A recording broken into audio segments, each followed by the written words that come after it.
আসসালামু আলাইকুম, কেমন আছেন সবাই? আশা করছি ভালো আছেন। তো আজকে আমরা এমন একটি ঘটনা নিয়ে আপনাদের সামনে হাজির হয়েছি।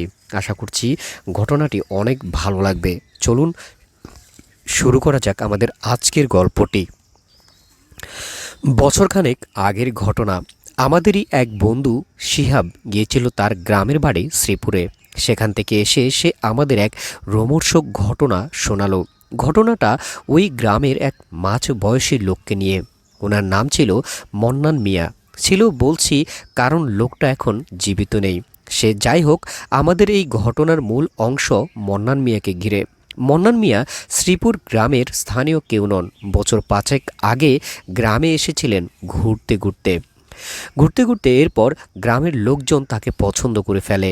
একটা ঘরও তুলে দেয়া হয় তার জন্য। লোকটা খুবই মিশুক প্রকৃতির ছিল। কারো যে কোনো সাহায্যে তাকে ডাকলেই সাড়া দিত। গত 2019 সালের গ্রীষ্মের এক দুপুরে মন্নান মিয়া মারা যায়। লোকমুখে শোনা যায় ওই দিন বাজার করে এসে মন্নান হঠাৎ করে অসুস্থ হয়ে পড়ে। বারবার বলতে লাগে রাস্তায় তার সাথে খুব খারাপ কিছু হয়েছে, কিন্তু সেই খারাপ কিছুটা কি তা সে পরিষ্কার করে বলতে পারেনি। তার আগেই সে শেষ নিঃশ্বাস ত্যাগ করে। তার লাশ সেদিন দাফন করে দেয়া হয়। গ্রাম্যরীতি অনুযায়ী মানুষজন তাদের কবরস্থানে শুধু নিজেদের ফ্যামিলি মেম্বারদের জন্যই জায়গা রাখেন। মন্নানের সেই গ্রামের কোনো পরিচিতি ছিল না বিদায় তার কবর দেয়া হয় রাস্তার পাশেই একটা বেল গাছের নিচে। তার মারা যাওয়ার কারণ কেউ আবিষ্কার করতে পারেনি। আমি হয়তো বলছি কারণ মূলত এখান থেকেই আমাদের কাহিনী শুরু হতে যাচ্ছে। আমার এক বন্ধুর নাম জাবেদ। আমাদের মাঝে ও বলতে গেলে দুঃসাহসী। জীবনের একটা বড় সময় সে প্যারানর্মাল অ্যাক্টিভিটি নিয়ে গবেষণা করে কাটিয়ে দিয়েছে। বেচারার খুব কষ্ট যে জিন ভূত কিছুই কখনো তার দেখা হয়নি। শিহাবের কাছে ঘটনাটা শুনেই সে লাফিয়ে উঠল। যে করেই হোক তাকে সেখানে যেতেই হবে। এর পিছনে একটা বড় কারণ ছিল শিহাবের শেষ কথাটি। মন্নান মিয়ার কবরের রাস্তায় নাকি প্রায় রাতের বেলা কাউকে বসে থাকতে দেখা যায়। কয়েকজন তো হলপ করে বলেছে তারা মন্নান মিয়াকে দেখতে পেয়েছে। এর চেয়েও ভয়ঙ্কর ব্যাপার হলো মন্নান মিয়ার কবরের উপর নাকি একটা কুকুরকে শুয়ে থাকতে দেখা যায়। কুকুরটা কোথায় থেকে আসে, রাত শেষে কোথায় যায় তা আজও কেউ জানতে পারেনি। এমনকি দিনের বেলা কুকুরটাকে কেউ কখনো দেখেননি। প্রতি পূর্ণিমার রাতে কুকুরটা মন্নান মিয়ার কবরের পাশে বসে কাঁদে। যারা রাতের বেলা গ্রামের বাজার থেকে আসেন তারা অনেকেই ওই কুকুরকে দেখেছেন। মন্নান মিয়ার কবর যেই রাস্তায়, ওই রাস্তাটা এখন প্রায় বন্ধের উপক্রম। এই কথাগুলোই আসলে জাবেদের মাথাটা খারাপ করে দিল। শিহাবের এক কথা, সে কোনো অবস্থাতেই জাবেদকে নিয়ে যাচ্ছে না। জাবেদ অনেকটা নাছোড় বান্দা পাবলিক। অনেক কাঠখোট পুড়িয়ে শেষমেশ শিহাবকে রাজি করালো যাওয়ার ব্যাপারে। আমার নিজেরও যাবার ইচ্ছে ছিল, কিন্তু সেই সময় মিড টার্ম পরীক্ষা চলছিল দেখে যাওয়া সম্ভব হয়নি। যাই হোক, জাবেদের প্ল্যান ছিল পূর্ণিমার রাতে উক্ত স্থানে উপস্থিত থাকা। এতে কুকুরটার দেখা পাওয়া যাবে, পাশাপাশি ছবি তোলার জন্য ভালো আলোও থাকবে। বাংলা ক্যালেন্ডার দেখে সময় নির্ধারণ করে রওনা দিল তারা। তারা মানে জাবেদ আর শিহাব। সাথে আর দুজনের যাওয়ার কথা ছিল, কিন্তু শেষ মুহূর্তে দুজনই যাওয়া বাদ দিয়ে দিয়েছিল। পারিবারিক কিছু ঝামেলার কারণে দুজনের যাওয়া বাতিল হয়ে যায়। সে যাই হোক, জাবেদরা নির্দিষ্ট সময়ের গ্রামে পৌঁছায়।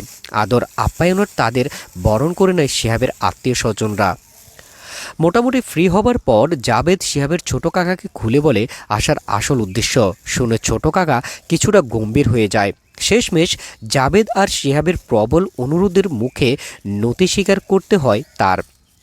যাওয়ার অনুমতি দেন তিনি, কিন্তু সাথে তার দেওয়া পরিচিত একজনকে নিয়ে যেতে হবে।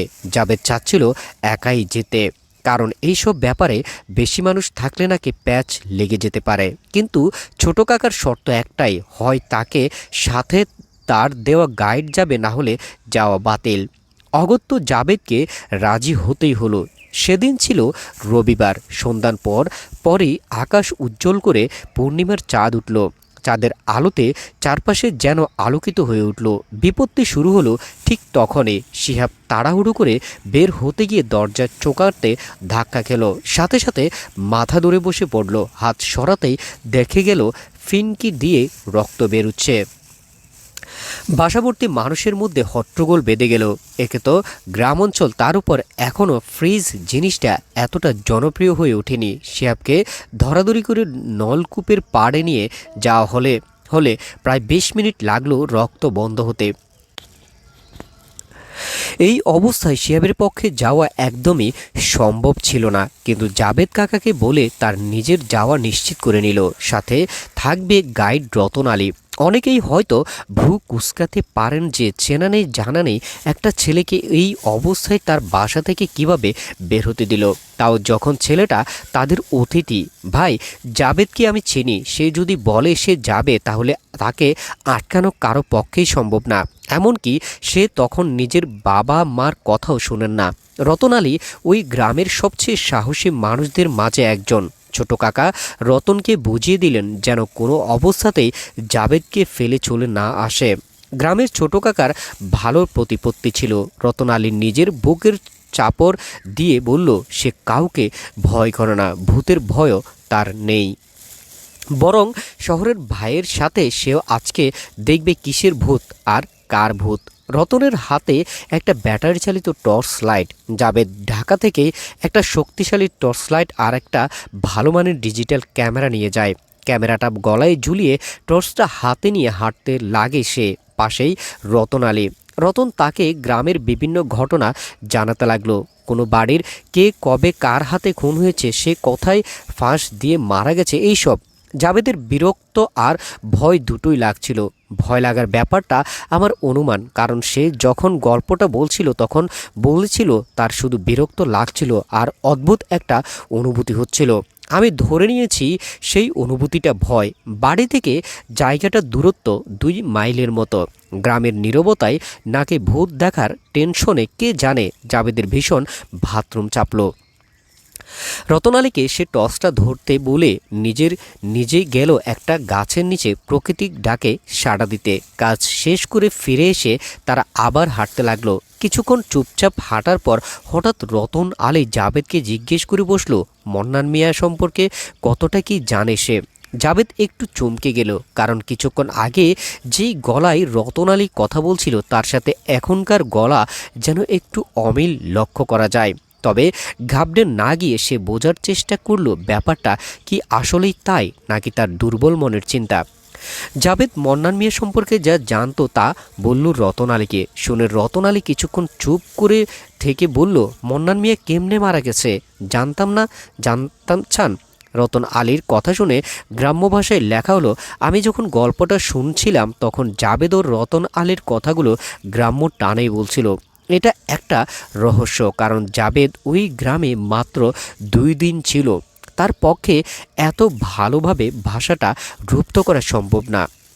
যাকে আমরা গল্পে ফিরে যাই। জাবেদ কিছুটা অবাক হয়ে বলল, কিন্তু সবাই যে বলে মন্নান মিয়ার মৃত্যুর কারণ কেউ জানে না। রতন বলল, তারা জানে না, কারণ মন্নান তাগর কাউরেই কইতে চায় নাই। জাবেদ, তাহলে তুমি কিভাবে জানো? রতন, মন্নান আমার খুব ক্লোজ ফ্রেন্ড ছিল।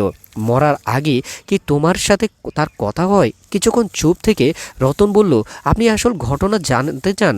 জাবেদের এই প্রথম গায়ে একটু কাটা দিয়ে উঠল। তবুও সে উত্তর দিল, হ্যাঁ, তুমি যদি জানো তাহলে বলতে পারো। আমার নিজেরও এটা জানার খুব ইচ্ছে। এরপর রতন আলী জাবেদকে যা বলল তা আমি একটু সাজিয়ে লেখার চেষ্টা করলাম। যেদিনের ঘটনা সেদিন সকালে মন্নান মিয়া তার সপ্তাহের বাজার করতে যায়। বাজারের পরিচিত মানুষজনের সাথে দেখা সাক্ষাৎ করে এবং নিজের প্রয়োজনীয় জিনিসপত্র কিনে সেও রওনা হয় বাসার দিকে। পথিমধ্যে একটা কবর পড়ে ওই রাস্তায়। অনেকেই বলে ওই কবরের নাকি মাঝে মধ্যে এক বৃদ্ধকে দেখা যায়। আবার অনেকেই বলে ওই কবর থেকে রাতের বেলা নানা রকম আওয়াজ আসে, কে বা কারা কান্না করে। সেই আওয়াজ নাকি পাক খেয়ে খেয়ে বাতাসে ভাসে। মন্নান মিয়া এইসব ব্যাপারে তেমন পাত্তা দিতেন না। যেদিন আসার পথে হঠাৎ তার ভীষণ তৃষ্ণা পায়। তার বাজারের ব্যাগ থেকে বোতল বের করে পানি খাওয়ার জন্য রাস্তার পাশেই বসে পড়ে। এমন সময়ে একটা কালো কুকুর এসে তার পাশে বসে। কুকুরটা দেখে একটু অবাক হয় মন্নান মিয়া। গ্রামে অনেক দিন যাবৎ আছে সে, কিন্তু আগে কখনো এত বড় কালো কুকুর কোনো কুকুর দেখেনি। কুকুরটা মন্নানকে এক দৃষ্টিতে দেখতে থাকে। হঠাৎ মন্নানকে অবাক করে দিয়ে বলে উঠে, আমার কবরের পাশে বসে আছিস, তোর সাহস তো অনেক বেশি দেখছি। মন্নান প্রথমে ভাবল তার শোনার ভুল। সে ব্যাগ থেকে পানি বের করে চোখে মুখে পানি দিল। এইবার সে আরও স্পষ্ট শুনতে পেল কুকুরটার বলছে, কিরে ভয় পেলি নাকি? মন্নান মিয়া এবার পুরো ঘাবড়ে গেল। অনিশ্চিত বিপদের আশঙ্কায় সে তার হাতের পাশে পড়ে থাকা একটা গাছের ডাল নিয়ে ছুড়ে মারল কুকুরটার দিকে। ডালটা সরাসরি গিয়ে লাগলো মন্নান মিয়ার গায়ে। মুখে এক পাশে কেটে গিয়ে রক্ত বের হতে লাগলো। প্রচণ্ড রাগে গর্জে উঠল কুকুরটা। স্পষ্ট ভাষায় মন্নানকে বলল, তুই আমাকে আঘাত করছিস, এর পরিণাম তুই ভোগ করবি। এই বলে কুকুরটা ভয়ঙ্কর গর্জন করে মন্নানকে কামড়াতে থাকে। গর্জে উঠল স্পষ্ট ভাষায় মন্নানকে বলল, তুই আমাকে আঘাত করেছিস। এই বলে কুকুরটা ভয়ঙ্কর গর্জন করে মন্নানকে কামড়াতে আসলো। কুকুরটার সাথে ধাক্কা লাগার সাথে সাথে মন্নান জ্ঞান হারিয়ে ফেলে। জ্ঞান হারার অবস্থায় মন্নান স্বপ্নে দেখে এক বড় বুড়ো লোককে। লোকটি প্রবল ঘৃণা নিয়ে তাকিয়ে আছে মন্নানের দিকে। মন্নানকে উদ্দেশ্য করে বলতে লাগলো, তুই আমার গায়ে হাত তুলেছিস, আমাকে আঘাত করেছিস, এর পরিণাম মৃত্যু। মন্নান ভয়ে জর্জট হয়ে বলল, আমি জানি না আপনি কে, আপনাকে আমি আমার জীবনের আগে কখনো দেখিনি, আমি কিভাবে আপনাকে আঘাত করব? তখন লোকটি নিজের বর্ণনা দিয়ে দিল, তান্ত্রিক এই ব্যাপারটাকে সাথে হয়তো আমরা অনেকেই পরিচিত। তান্ত্রিক তাদের বলে যারা তন্ত্রমন্ত্র নিয়ে থাকে। এরা প্রায় গোরস্থান শ্মশান ঘাটে রাত্রিবেলা কালো জাদু চর্চা করে। তান্ত্রিক মূলত খারাপ প্রকৃতির হয়। এরা ক্ষমতার লোভে, বলতে পারেন অমরত্বের লোভে, এমনকি মানুষ খুন করে তা দিয়ে তপস্যা করে। এই লোকটি এজন্য তান্ত্রিক ছিল। একবার মানুষ খুন করার অভিযোগে তাকে গাছের সাথে ফাঁস দিয়ে মারা হয়। এরপর তাকে কবর দেওয়া হয় গ্রাম থেকে দূরে একটা বদ্ধ এলাকায়। সেই কবরটির কথাই একটু আগে আমরা বলেছিলাম। যাই হোক, সেই তান্ত্রিক মারা যাওয়ার পরও তার আত্মা এখনও মানুষের ক্ষতি করার জন্য ঘুরে বেড়ায়। তান্ত্রিকটা মন্নানের সামনে কুকুর বেশি এসে বসেছিল এবং মন্নান তাকে আঘাত করায় সে ভীষণ ক্ষুব্ধ হয়। এরপর হঠাৎ মন্নানের ঘুম ভেঙে যায়। সে খুব খারাপ অনুভব করতে থাকে, তার নিঃশ্বাসের সমস্যা হতে থাকে। সেখান থেকেই কোনো রকমের বাসায় যান মন্নান। এরপর আস্তে আস্তে মৃত্যুর কোলে ঢলে পড়ে। রতনালী এতটুকু পর্যন্ত বলার পর হঠাৎ কর্কশ শব্দে কাছে কোথাও একটা পেঁচা ডেকে ওঠে। ঠিক সাথে সাথে চমকে উঠে জাবেদ শুনতে পায় রতনালী তাকে পিছন থেকে ডাকছে, এই ভাইজান জলদি লন, মুততে অতক্ষণ লাগায়নি কেউ। জাবেদ ঘাট ঘুরিয়ে পিছনে তাকিয়ে দেখে অস্থির চিত্তে অপেক্ষা করছে রতন আলী। আর সে নিজেকে আবিষ্কার করে সেই গাছটার নিচে, যেখানে সে প্রাকৃতির ডাকে সাড়া দিতে এসেছিল। আমাদের গল্পটা এখানেই শেষ। এখন আপনাদের কিছু কমন প্রশ্নের উত্তর দেওয়ার চেষ্টা করব। প্রশ্ন হচ্ছে, সেদিন আসলে কি হয়েছিল? উত্তর, সেদিন কি হয়েছিল তা আমি বলতে পারবো না।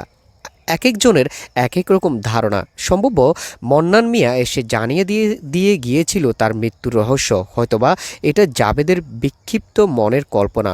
প্রশ্ন, জাবেদ কি তারপর কবরটা দেখতে গিয়েছিল? উত্তর, জি না।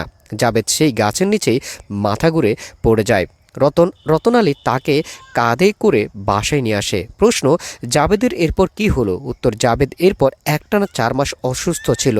ডাক্তারের ধারণা তার মেন্টাল ব্রেন ডাউন হয়েছিল। 4 মাস পর জাবেদ হসপিটাল থেকে ছাড়া পায়। প্রশ্ন, মন্নান মিয়ার কবরটা কি এখনও আছে?